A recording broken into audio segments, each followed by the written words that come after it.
Hey, how's it going? My name is Nick Robinson, if you're new around here, and I've been living in the Algarve since 2001, and I love it here. And I'm showing you the whole area. I've made tons of videos all about the area. Now, today, according to our big buddy Idealista, this place really is the cheapest spot to buy property in the whole of the Algarve. Now, the snag is, it's one of the least densely populated areas in Portugal, because only 400 odd people living in the town on a permanent basis.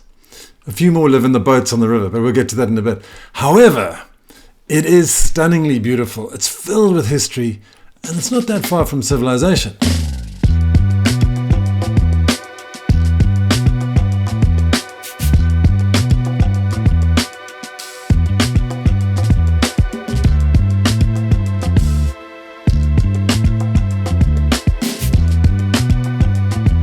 So let's zoom out and check out the access and hospitals, because hospitals are important. It's 35 minutes drive to Villarreal Sant Antonio and an international clinic. So they speak English and it's all cool. If you need specialists, you'll have to go to Faro, which is 1 hour and 10 minutes drive away, or Lisbon, 3 hours drive away. Public transport, the bus to Villarreal Sant Antonio, and then train all the way across the Algarve to Lagos, and also obviously the train connects to Lisbon and Porto. There's one taxi that I found in Alcoutim and another one in Martin Longo, which is a little bit of a village, sort of a little bit further west on the interior. And as far as I can see, so you're better off with a car, unless you love the hermit life. How about shopping? Well, the closest town is Villarreal Sant Antonio, and they've got all the major things that you need there, like Continent and Pingados and Aldi, etc. There's 11,750 people living in Villarreal Sant Antonio, as opposed to the 400 in Alcoutim. Tavera's next.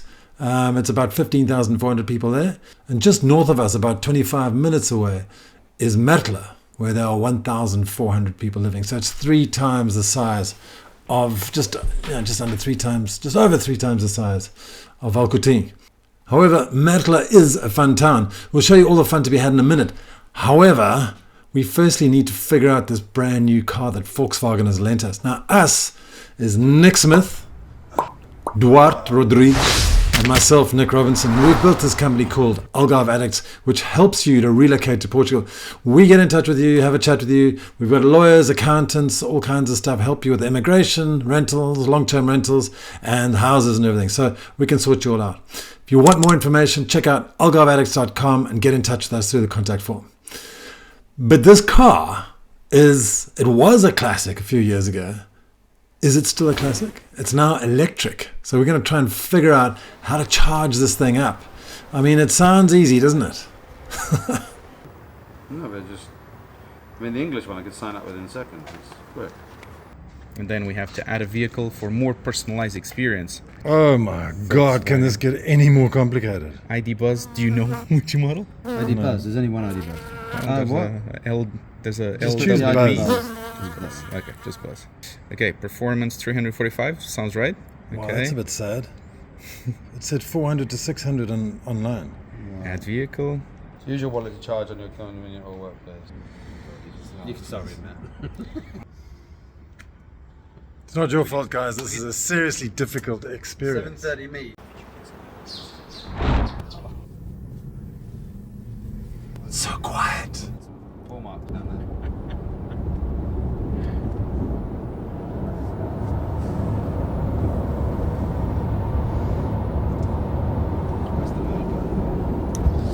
I don't know why we're going so slowly there.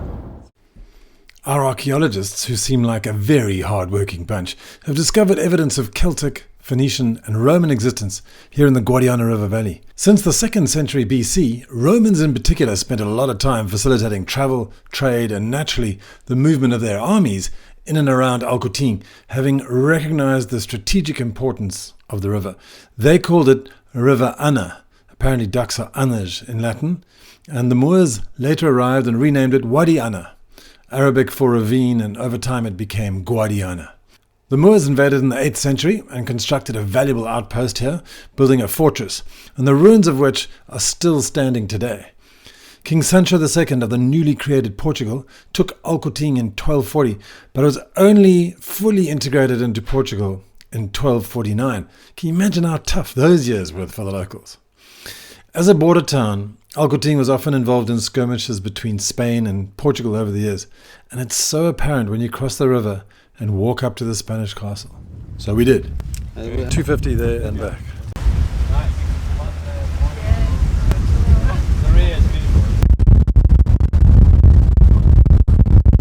Welcome to Spain. Bienvenidos a España. ¿Habla español? Un poquito. Un poquito. Nos vamos a buscar una cerveza. Una cerveza. Una cerveza, una cruz campo. Una cruz campo. Oh yeah, because it's now 1 hour later. So welcome to the time zone. Yeah, we were just saying how crazily different this place is compared to Portugal. It's just immediately you just cross this border and suddenly it's completely different. It is a different country with different architecture, different food. It's mad.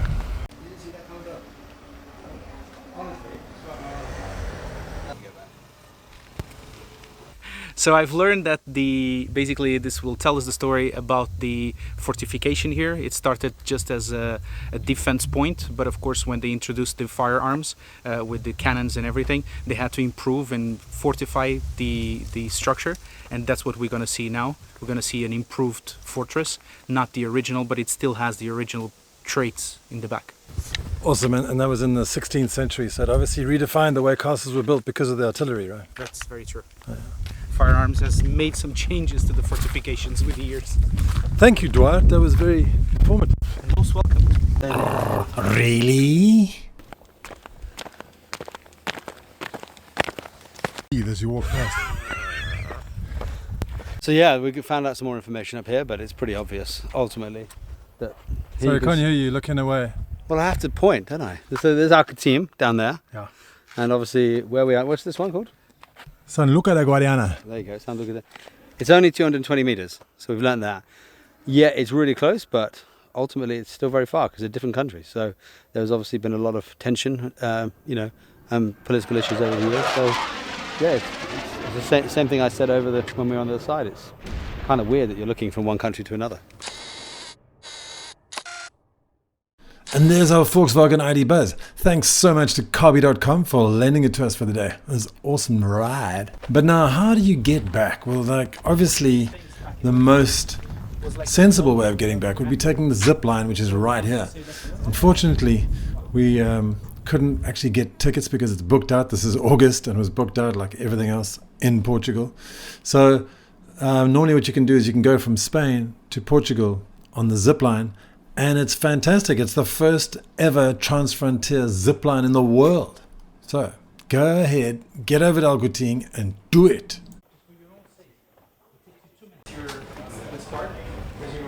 We're going now to the Praia Fluvial. What is that? Si, senor. We're going to the Praia Fluvial. What is that? What is it? It's a man-made beach. Ooh. It's a man-made beach, yeah. River beach, directly translated.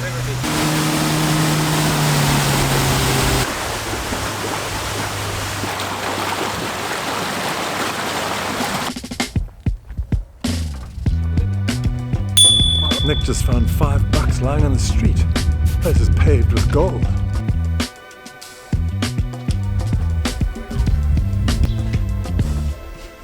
Should get some coffee.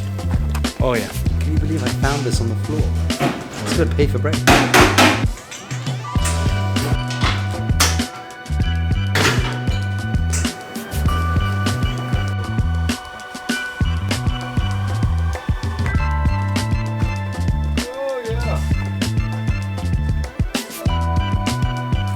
Spain no campo, no? Hey, it's lovely, isn't it? Sitting here looking at Spain. So you know what this guy is? He's the gendarme or the policeman that, because obviously in the old days here there was a lot of contraband and smuggling, and every year in Alcoutim they have a smuggling festival and they actually make a bridge of all the way across the river here, just to simulate, and they do all kinds of stuff about smuggling. But along the area here there's 3 statues which all talk about or sort of illustrate the smuggling past. Nick, it's good to see you contributing to the local economy, man. Mate, it's indigenous products. I've got to support. Exactly. What are you doing? I'm videoing you supporting, but you guys should come here and support the local economy because that's what everyone needs. Basically, all of these dolls form part of a set, and each doll represents an actual person that was doing a different job in the village. So they've all got names as well, like Tia Maria and etc. Alcoutim, e que foi disponibilizado para termos aqui. Antigamente era grupo grande de senhoras, cerca de 15 a 20, que faziam as bonecas. Atualmente já só temos uma, que é a única que ainda as faz, que são aquelas que estão ali para venda. Associada à pessoa que no passado fazia determinado ofício.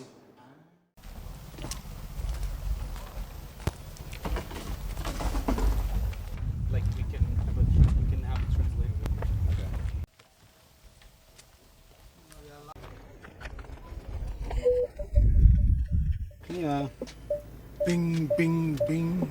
And if you're in urgent need of the facilities, these ones are beautifully clean. Just in case you wanted that. Spacey.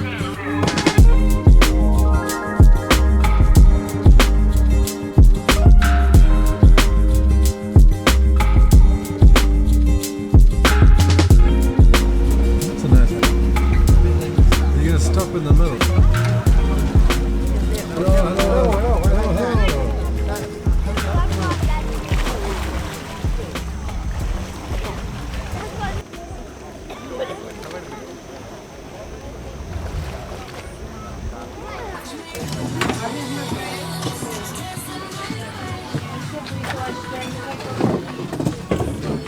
Okay, so I've just got to update you guys a little bit.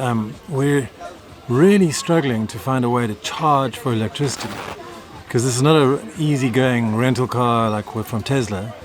We can find the charging station, but we're struggling to actually sort of connect with all the electricity providers and stuff. So there's a little bit of panic going on here. So the best thing to do for panic is to do this.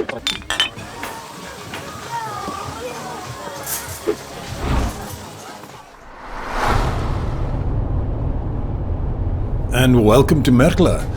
This is another old settlement with a castle that goes back a long, long way. It was basically a settlement before the Romans arrived, and the Romans fortified it, and then the Moorish fortified it even more, and then in the 13th century the Portuguese, after the Reconquista, fortified it even more. So it's difficult to say exactly when the castle was started, but this settlement's been around for a long time, and it's got a lot of Islamic and Muslim influences. So they even have what they call the Islamic festival every year in Mértola. So that is definitely something to check out. And it's a really lovely place. It's got a lot more hotels and places to stay than Alcoutim does, although Alcoutim is catching up a bit. So it's in the Alentejo. It's not actually in the Algarve, but it's a very, very interesting place to visit. We just stopped in for some lunch and for some electricity charging. This is really exciting. We've arrived in Mértola, and we're backing into the charger. Yeah, you can see it right there. Right, we're in. This is the challenging part. We have to try and pay for our electricity. Put the card to initiate. Use the charge. card to start charging on socket 2. Via Verde. Let's see if we can do this with the Via Verde app. Dwight, what happened? I've managed to put it to charge. Yes! So basically, So, what a thing. I mean, it was a bit of a challenge. that was but really scary. Via Verde is actually day one. EDP, you let us down. Oh look, see that castle too. Amazing moment. Perfect. Everything went swell. Yeah. So she knows. We're looking for Villa Velha restaurant. What? I didn't get it. A bit concerned how quiet the restaurant is. No, I'm sure it's great. You've told me it's great. I'm going to believe in you. Well, I only care about the food and the view.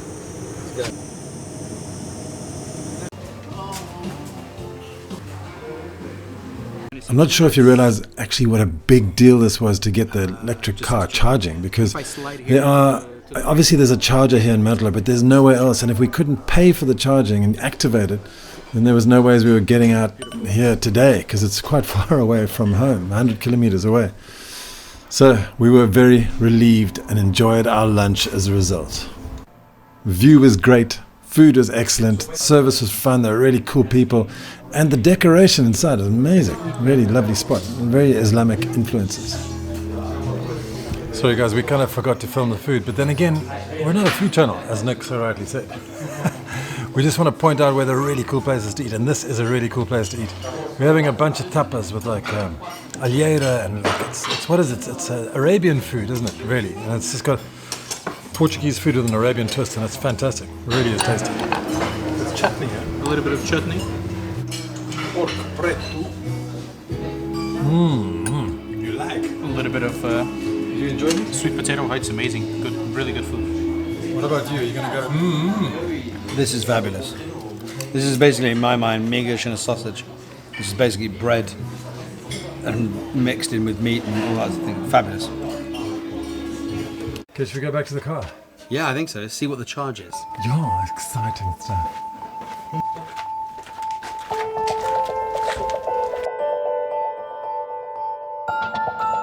I know the guy here in Portugal.